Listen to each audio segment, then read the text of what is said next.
যত ডাকডোল পিটিয়ে বিয়ে হয় তত ডাকডোল পিটিয়ে আবার ভাঙে। পৃথিবীতে এত কিছু ঘটে, কিন্তু উপন্যাস মানেই ঘুরে ফিরেও চিপায়।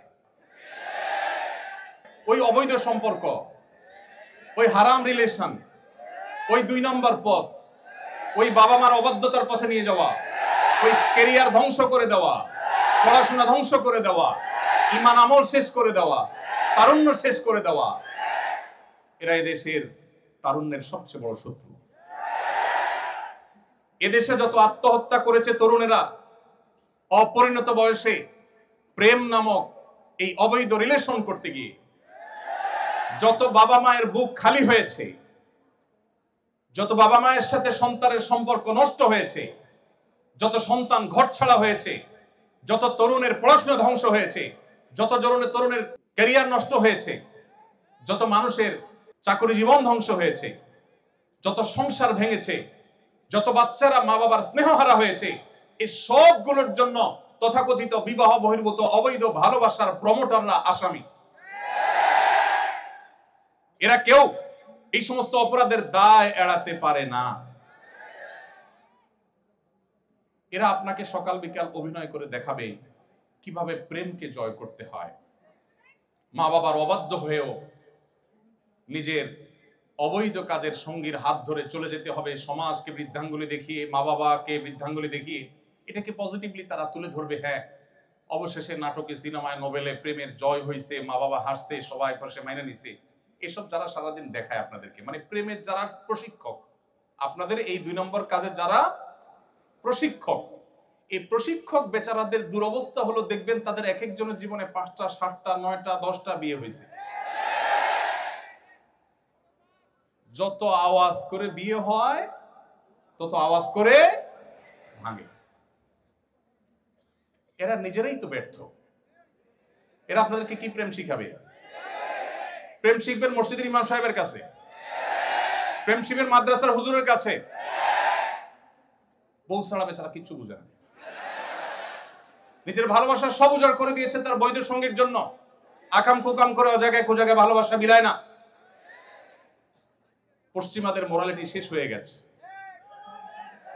আমি একটা কথা জোরালো ভাবে বলি, জ্ঞানে বিজ্ঞানে, তথ্য প্রযুক্তিতে, অবকাঠামোতে, অন্য অনেক বিষয়ে পশ্চিমারা যদি আমাদের চাইতে 200 বছর এগিয়ে থাকে, পরিবার ব্যবস্থাপনায় আমরা তাদের চাইতে 500 বছর এগিয়ে আছি।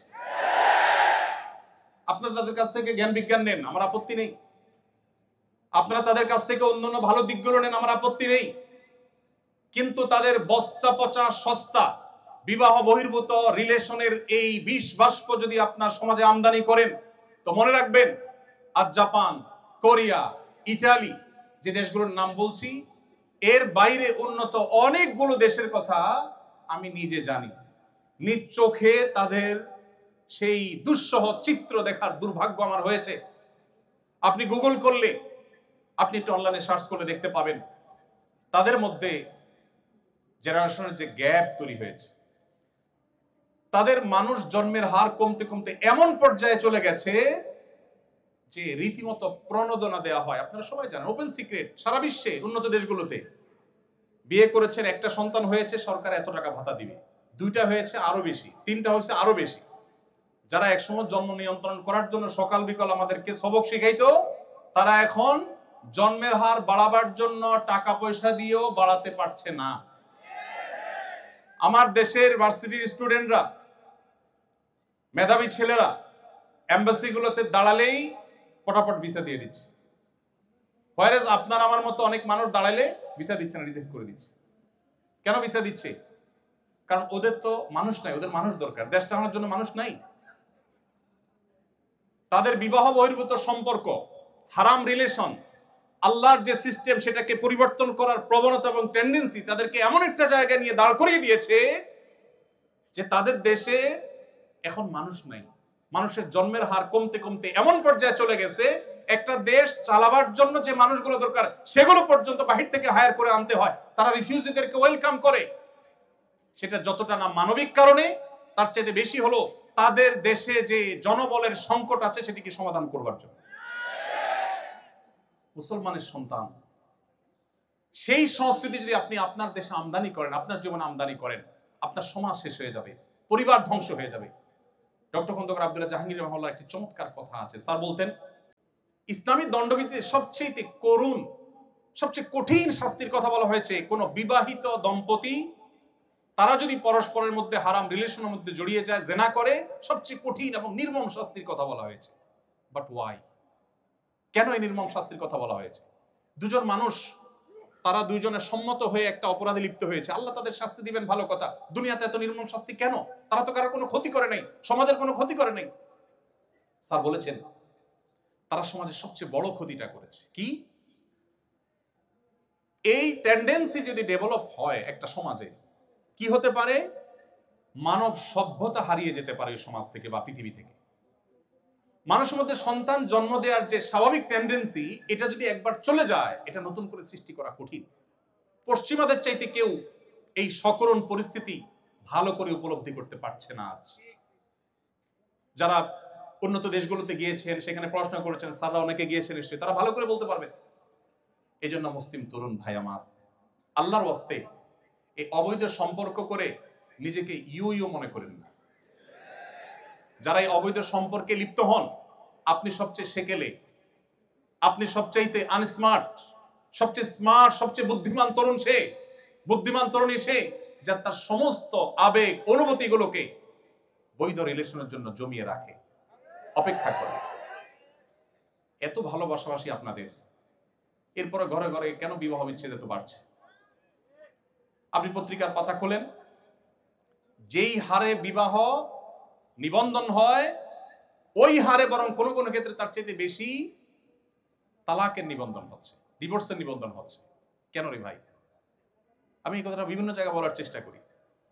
আপনাদের যুগে বা আমাদের যুগে এখন ভালোবাসা বিনিময়ের যত রাস্তা আছে, ফেসবুকে লিখে পাঠাতে পারছেন কি আই লাভ ইউ স্ত্রীকে, আমি বৈধ ক্ষেত্রে বলছি, আবার উনিও আপনাকে বলছেন টু।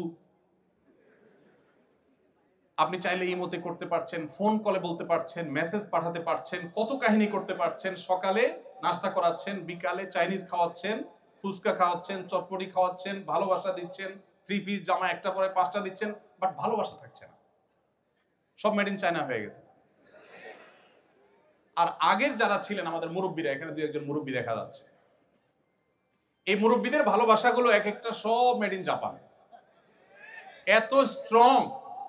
দেখবেন চাচাকে যদি যায় বলেন, চাচা, চাচির ব্যাপার আমার ডাউট হয়, কার সাথে যেন কথা বলে, দেখবেন কানের নিচে সর্বশক্তি সঞ্চয় করে একটা চড় মেরে দিবে যে বেয়াদব, তুই কল্পনা করলি কিভাবে? কারণ চাচার ওই যে সারা জীবনের বৈধ ভালোবাসা সব জমিয়ে রাখছে, সব দিচ্ছে, দুজনের মধ্যে কোনো খাদ ছিল না, ভালোবাসাটা পুরানি খাদ। আর আপনারা, আমরা যারা এই যুগের তরুণরা রাস্তাঘাটে যেখানে সেখানে ভালোবাসা বিলাচ্ছেন, মনে করেন আপনি ভালোবাসার মেশিনে পরিণত হয়েছেন। আপনি ভালোবাসার সবচেয়ে বড় ভিখারি এবং সবচেয়ে বড় অভাবী। আপনার জীবনে প্রেম বলতে আসলে কিচ্ছু নাই, যা আছে সব ভোগের জন্য প্রতারণা এবং প্রবঞ্চনা। আল্লাহর নবীর আনিত এই দ্বীন এবং শরিয়াকে যদি মেইনটেইন করেন আপনার ব্যক্তিগত জীবনে, আপনার চরিত্র যদি হেফাজত করেন, নবী সাল্লাল্লাহু আলাইহি ওয়াসাল্লাম বলেছেন, মাইয়াহফাজনি মা বাইনা লিহিয়াইহি ওয়া মা বাইনা রিজলাইহি আদমাল্লাহুল জান্নাহ। যে মানুষ, যে যুবক, যে তরুণ, যে মুসলমান নিজের 2 চোয়ালের মধ্যবর্তী অঙ্গ অর্থাৎ তার মুখকে এবং তার 2 পায়ের মধ্যবর্তী অঙ্গ অর্থাৎ তার সম্ভ্রমকে রক্ষা করতে পারবে, এগুলো সে হারাম পথে ব্যবহার করবে না, এই দায়িত্ব এবং গ্যারান্টি যে যুবক যুবতী, যে মানুষ নিবে, নবী সাল্লাল্লাহু আলাইহি ওয়াসাল্লাম বলেছেন, কিয়ামতের দিন আল্লাহর কাছ থেকে জান্নাত পাইয়ে দেওয়ার দায়িত্ব আমি নিলাম। চ্যালেঞ্জ গ্রহণ করা যাবে ইনশাআল্লাহ। আল্লাহ আমাদেরকে তৌফিক দান করুন। পশ্চিমাদের ভালো জিনিসগুলো নেবেন, এই সমস্ত ফালতু জিনিস নেবেন না। আল্লাহ আপনাদের আমাদের সবাইকে হেফাজত রাখার তৌফিক দান করুন। আস-সুন্নাহ ফাউন্ডেশন, উম্মার স্বার্থে সুন্নাহর সাথে।